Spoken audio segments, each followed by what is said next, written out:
So you've finished the first draft of your book. Great work. Like, seriously great work. You've spent hours on this thing, so well done. But now you're faced with a problem. What now? Your book is certainly not ready to publish. It's probably not even ready for anyone else to read. You know you have to improve it first, but how? Well, you've come to the right place, because transforming your draft into a polished book can be a lot of work. But after watching this video, you'll know exactly where to start. I'm going to break down the process that you can use to evaluate and pull apart your story, so that you can succeed in executing your original vision for your novel. You'll identify areas of improvement and then rank them so that you can prioritize your work. You'll then be able to decide the best pathway forward, and I'll help you decide what your story needs. Does it need to be rewritten? Does it need a heavy edit? We'll talk about that and more in this video. So let's get started. It stands to reason that before you can accurately carve out a course of action, you need to know how your book is in its current state. Now, some people have the urge to just jump in and start editing and rewriting where they see fit. This is certainly an option, but unless you're highly experienced, I'd recommend you take a step back first and think about your options. As I said, this is especially important if you're a new writer, as you are still developing your style of writing. What you want is an intimate understanding of the state of your book. You need to know what works and what doesn't, what you can keep and what you can cut. You should figure this out before you change anything in your draft. So how can you do this? Well, I love using spreadsheets. So this is the Google Sheets document I've been using for my most recent book. I've blurred the content there for obvious reasons, but you can see that I've got every chapter down the left side there and then a number of different headings across the top, which we are going to look at in some detail. This spreadsheet is what you're going to use when reading through your draft. Reading only. We are not doing any editing yet. So you're going to read one chapter at a time and then fill out the spreadsheet for that chapter. So first of all, you're going to look at the good. Now, this is really important because when you reread your work, you're going to encounter many areas that, well, suck. And that's okay. It's only the first draft and it's all part of the process. But it's important that you don't forget to look out for what actually does work in the first draft. Believe me, it's very easy to just read through it, get disheartened by what's bad, and then forget about the parts that are actually good. That's why we're looking out for what's good first. So, what exactly are we looking for? Well, anything. When I do this, I note down anything that makes me stop and think, wow, that wasn't too bad. Anything that you feel has potential or any part that you feel you handled well, make a note of it. This is also to increase morale, because if you write like me, then your first draft is pretty shocking. So make sure you take the time to appreciate what you did well so that you can continue improving. Okay, so now that you feel proud about what you've done well, you can start to look at what you did not do so well, the bad. This section is pretty much the opposite of the previous section. Any part of your writing that just doesn't work, perhaps it feels awkward or makes you cringe, write it down. They can also be good ideas just executed poorly. Whatever it is, make a note of it. And don't be disheartened if there's more to note down in this section than the last. You'll notice that the balance between the good and bad will vary quite dramatically over the course of your book. Some chapters just come together more naturally than others, and that's okay. The next section is what I call the problematic. This is perhaps the most important section and is one you want to pay the closest attention to. What you're looking for here is anything that doesn't work in a structural sense. So perhaps you notice a plot hole or perhaps you realize that a character is not behaving how they should. Maybe you did not explain what's happening thoroughly enough, leaving readers confused. Or maybe you realize the chapter just doesn't work in relation to the entire story. Anything that's problematic or inconsistent, make a note of it. Next we have a question. What's missing? This is pretty self-explanatory. Writing a book is a mammoth task. You can hardly be expected to remember everything in the first draft. There are going to be things you forgot to put in, or even things that you never thought to put in but should have. So write them down here. I found that I often talk about characters in this section. Perhaps a character is missing the proper temperament to be doing what they're doing, so it looks unbelievable. Perhaps some sort of character connection is missing, meaning that when something terrible happens to your character, the reader just doesn't care. Or maybe the chapter is just boring, and what's missing is something interesting. That can often be the case as well. Okay, so the next two sections are to keep and to cut. Now you may be thinking, why do we need this? We've already identified the good and the bad, which surely means we're going to keep what's good and get rid of what's bad, right? Well, there's certainly some overlap, but it's far from complete. If you've written and edited extensively before, you'll know the pain of having to cut something that worked really well because it just didn't work with respect to the overall story. This happens a lot. So sometimes you have to cut what's good and also keep what's bad. But of course, you're going to improve what's bad. And as a side note, file away those things that worked really well for another story. Waste not. Okay, so to add is pretty self-explanatory. You're adding in what's missing. Though be careful. Think about whether what you need to add should be put in the chapter you are currently working on. Much of the time, what's missing in a bad chapter can only be fixed by adding something to the previous chapters, so that something can be set up. So make notes on exactly where to add this information. Character arc work. This is a very important section. Take some time to think about how your characters are developing. Characters that change and evolve are interesting to read about. And this also makes it easier for the readers to develop a connection with them. And as many authors say, characters are the most important part of the story. If you have solid characters, your book will be good. So spend some time thinking about your characters here. However, not all characters have specific arcs, especially if they are side characters. It would also be very jarring to have characters making drastic developments every single chapter, so don't go overboard. Character arcs are just that, arcs that span the entire story. So characters certainly shouldn't be changing dramatically every chapter. In fact, many character arcs include a period where the character is stubborn about something and are unwilling to change for a variety of chapters, creating a contrast for when they finally do change. And that can be really interesting. So think about this section in relation to the rest of the book. For the next section, we're going to continue this line of thinking and focus on the purpose of the chapter within the novel. This is really important to think about, because what often happens while writing is that you find that you have ideas, you go with them, but then you later realize that certain scenes or even entire chapters are just doing nothing for the story, or at least nothing useful. You need to ask whether the chapter is worthwhile in the grand scheme of things. Is it progressing the story? Is it introducing characters? Is it developing characters? Is it bringing the demise of certain characters? Try to define the precise purpose of each chapter, and if you're extra skilled, you'll have chapters that serve multiple purposes. Be really specific, because if you find that you cannot do this for a chapter, if you find that it serves no purpose, then what's the point of having it in your novel? This is a really good way of making sure every chapter is doing something, making your story more interesting, and stopping readers from getting bored and irritated that nothing's going on. Okay, so we finally made it to the end of the list.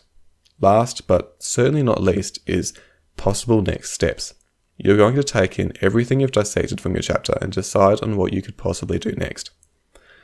I find for my chapters that I either mark the chapter for either a complete rewrite if there are many issues, or just for a heavy edit if it's not that bad. I also consider this row as a summary of everything I've done.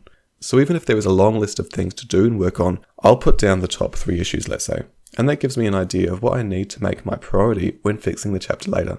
So congratulations.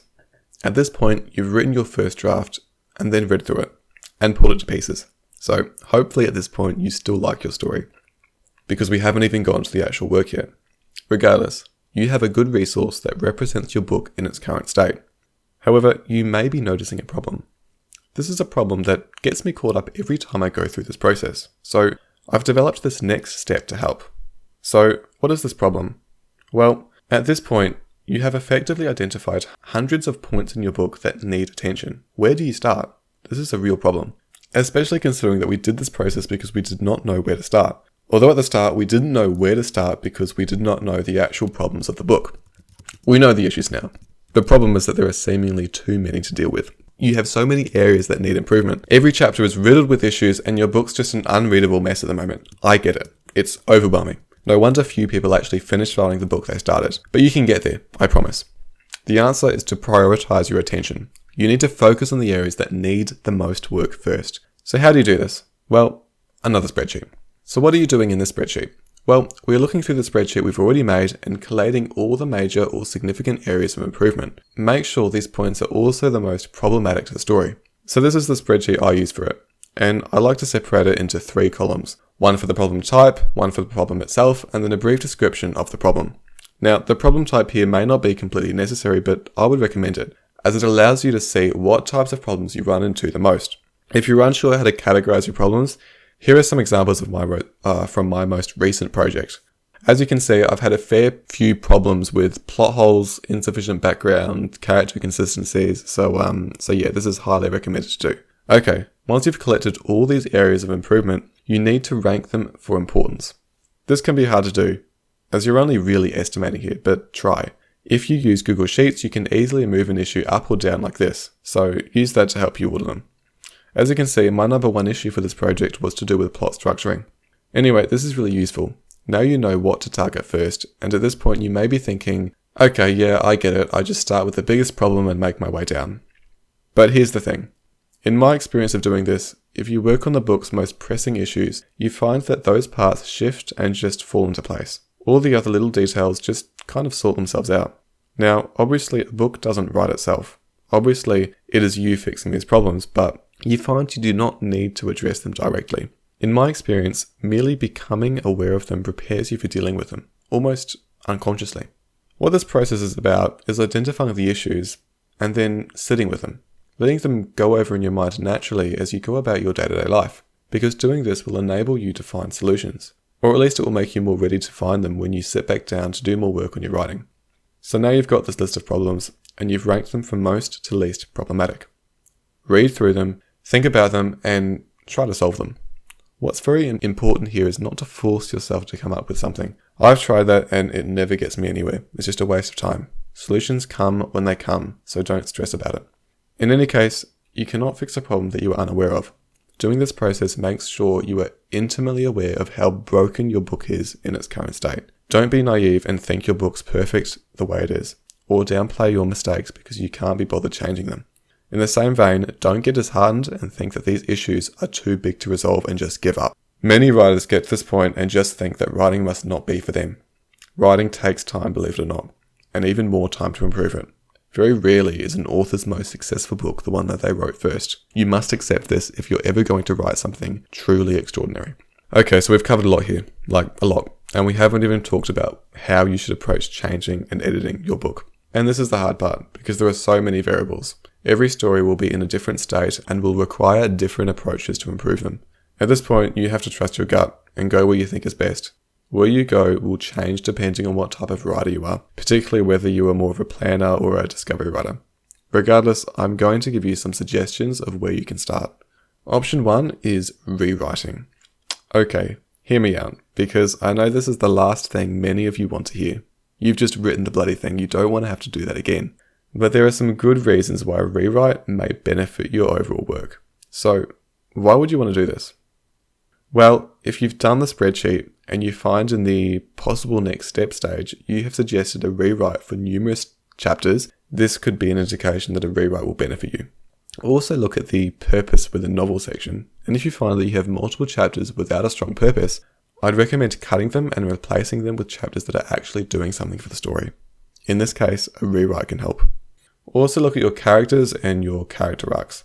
Remember that characters are the most important part of any story, so if you discover that you've written bad characters, you might need to rewrite the story with new and improved versions. Something to keep in mind here is that rewriting is a loose term. It can mean keeping what happens exactly the same, meaning that you are describing the same events only with different words, which is what you'll do if your prose is bad, but it can also mean completely restructuring the book altogether and rewriting something that is significantly different. And of course, everything in between these two ideas. I find that I have to rewrite certain chapters for my books, while others I can just edit. This may or may not be the case for you, but it's something to think about. If you're not sure, write alternative chapters, compare them, and go for the one that reads better.